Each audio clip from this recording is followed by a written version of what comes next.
Hey guys, welcome back to some more AFK Arena. So I woke up this morning after watching the one time I got reincarnated as a slime, really enjoying the anime, and of course we had some breaking news. As we know that Rimuru is coming from that crossover, but now it seems there is going to be an additional hero that is coming, and I want to show you exactly what I'm talking about today. So let's hop over and we will look at this in its entirety. This is the other hero that is coming. It is Shuna, and I believe that's how you say it. And this was the picture that we seen this morning. So you can see 6-5. So we only have a couple more days until this is going to be happening. And this, of course, is over on the Chinese servers. You can see that AFK Arena is in a Chinese. And the one time I got reincarnated as a slime, that it is going to be June 5th, is going to be the crossover. And of course, here she is. That's right. I want to run through the skills and abilities. I haven't gotten to the show, and I believe she shows up. I think it said like episode 8 or episode 10. Haven't seen her in the show yet, but I want to hop over and see exactly what this hero is about. So there she is. You can see there is a couple different depictions of her. Even looking at the module, looking at the anime. So I think the anime version is the ones that we're getting. That picture kind of looks the most similar. So you can see appearance as an ogre, and I think Kaijin is the. And again, I'm to the point where it's the blacksmith that he's working with, and then of course Rimuru is the slime that we see in there. So in her ogre stage, so she is a petite girl with the appearance of a human girl, with the exception of her 2 large porcelain horns protruding from her forehead. So she does have an ogre stage, and it looks like, no, that is the other one. Her evolution, she took on the appearance akin up to a human girl of a different height, 145 centimeters, looking more refined and beautiful compared to her former cute self. Her horns also narrow her with all ogre 2 Kaijin evolutions. So very, very cool that we are going to be seeing a second crossover hero, which means we're going to have double the resources if you're going ahead and building these up. Now, again, we know it's possible to get them as absolutely free to play when it comes to Ainz and Albedo, when it comes to Joker and Queen, when it came to Rem and Amelia. We've seen a lot of double crossovers like we're seeing right here. And with the double crossovers, we do have the ability to save enough to get everything done and essentially to build out all of these heroes in their entirety. So normally what they do, if you're looking to purchase these heroes, is one hero will be slated at $15. The other one, second one, will be at full price, but you can get them for free, both of them for free. However, you do have to wait the 53 days. Now, I know this unfortunately doesn't give a lot of insight into the other hero, but I want to see if there's anything else in here.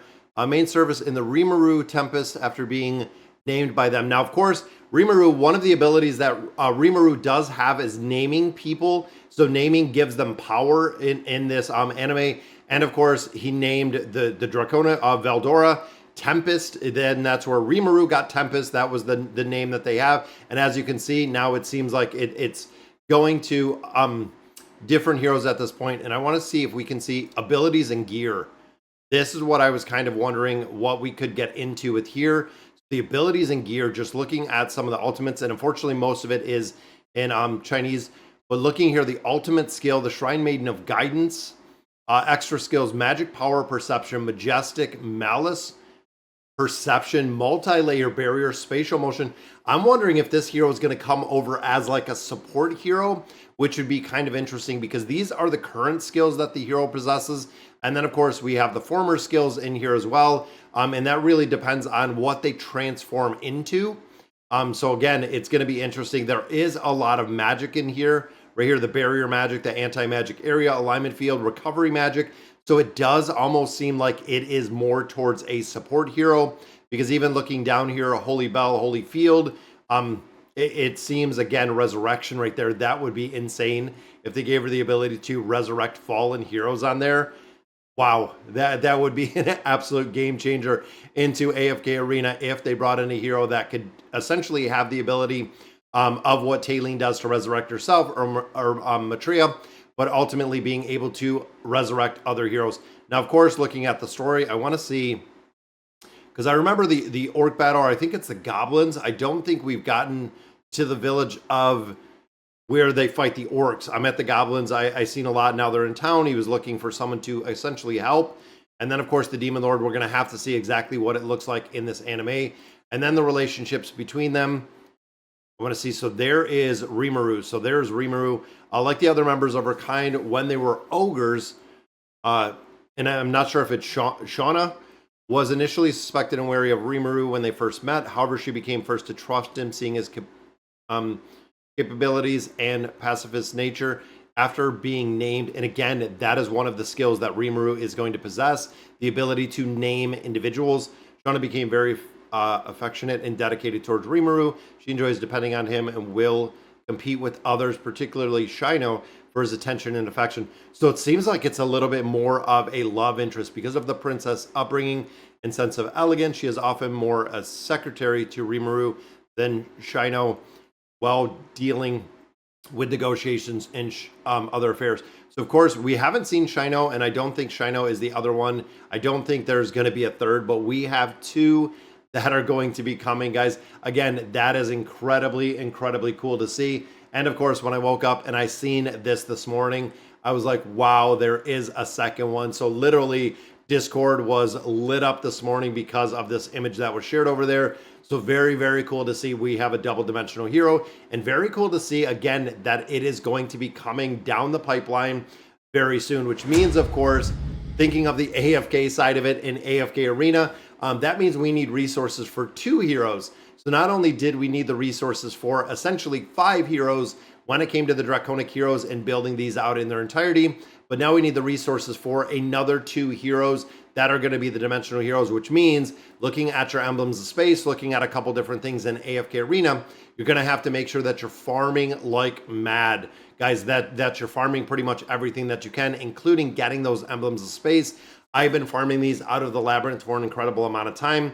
Once you have the dimensionals out of the labyrinth store, it is getting the space emblems. Space emblems, of course, you're getting 50 at a time.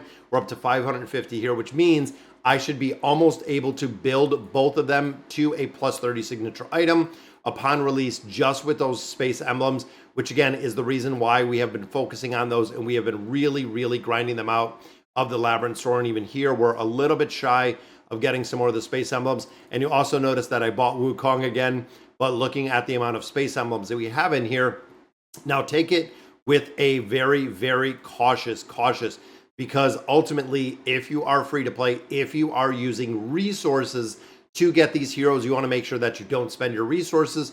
If you do, you're going to get burned. You're not going to be able to get both of the heroes because you need those lab tokens. So right now, save everything that you have. Even though we need the resources to build out these heroes, it's better to have the heroes and then get the resources to build them versus missing out on them. And then you're kind of screwed, because when it comes to the garrison, the heroes drop in here usually about 4 to 6 months after release, which means if you're missing the hero, you're going to be missing that hero for an incredible amount of time. All right, guys, so that is going to do it for the very exciting morning news. Let me know in the comments what you guys think. And as always, thank you guys for watching.